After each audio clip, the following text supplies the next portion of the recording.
So how would you best describe your living situation right now? Well, I live in the dirt. Yeah. But yeah, I've gone. I used to have tents, but I've been 20 years out here, so it really doesn't matter much. 20 years? 20 years, yeah. Exactly. Yeah. What would you say is the most challenging for you on a day-to-day basis? Enough money to wake up with breakfast money. Right. You know, the next day. If the city government or the state government could offer something, maybe that's been on your mind, what would be the best thing you think they could do? Well, they got a lot of money for COVID and everything, and there's a lot of money for COVID. They did, and there's a company that handles the funds and everything, and they really do extravagantly spend it. You know, seems that way. They are getting people off the streets with the Section 8s and stuff.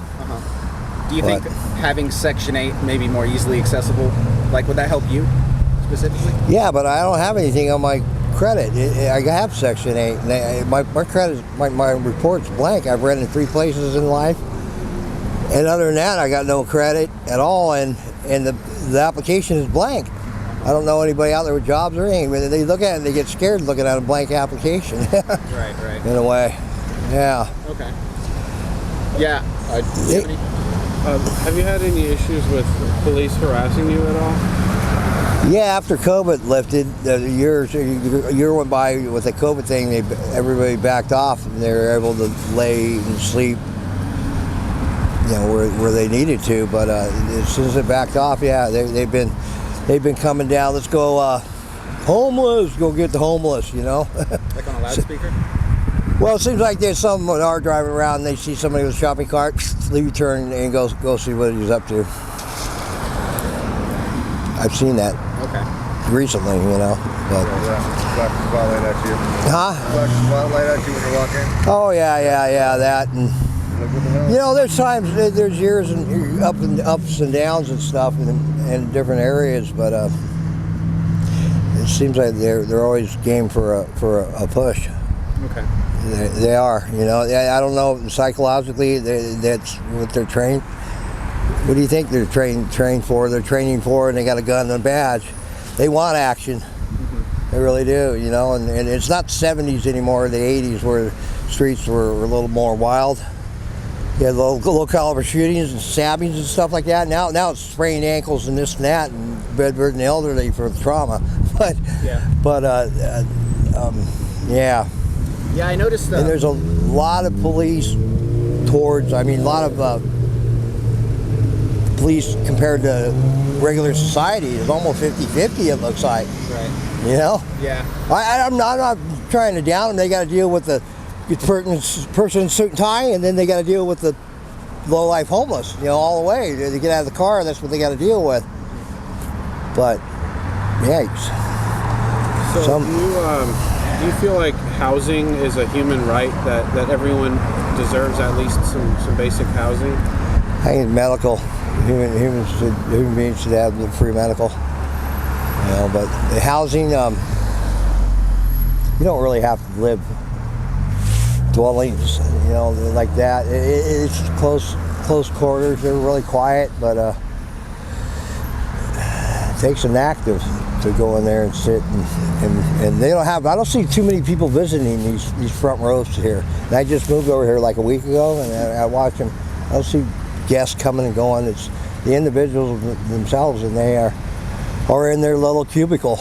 Yeah. It is a cubicle. And you know when you die, what is it? How less traveled you are, right. And how many friends you got left. Yeah. How less traveled you are. You probably traveled as far as a tortoise did in life. You know, yeah. It really. I mean, but housing, free housing for everybody. San Diego doesn't have enough housing to house everybody, though. They don't have enough dwellings on a national scale. For every homeless person, there are about 10 empty houses. Really? Yeah. So knowing that information. And it's in San Diego?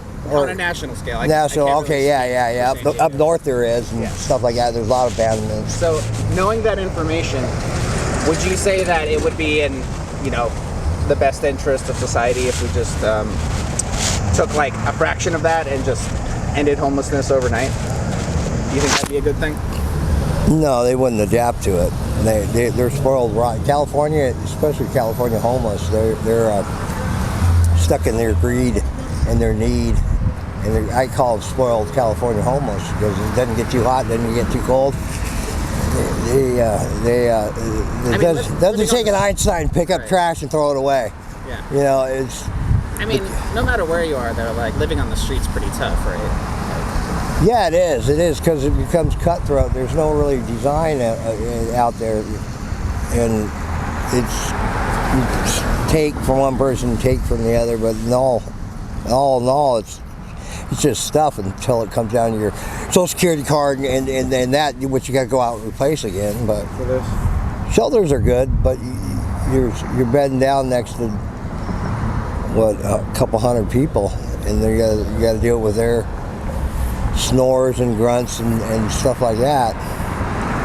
It gets you out of the weather. So individualized, then. Individualized. Like if you get your own little place, you know. Yeah, I've always I waited in line to go in the shelter, and I couldn't do it. I couldn't get myself to go with that many people. I had to go out and stay for myself. Like there's some safety concerns.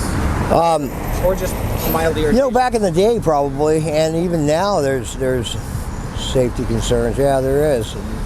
I've known a couple women that got golf ball knots for going in the dumpsters, and bam, they get hit upside the head, and it's a brutal world out there. It really is. And the homelessness in Escondido, you probably do it. And they have a lot of resources there, and then San Marcos, right next door, doesn't. I mean, if they don't get any more on their list, they aren't getting any money, right? So, yeah. Something like that, yeah. I don't mean to. For 20 years I've been out here, and it's been a roller coaster. It really has. And these are people I used to. Yeah, I went hungry, and I really didn't have a place to go after the bars closed or something. Everybody had some place to go, and I wasn't invited.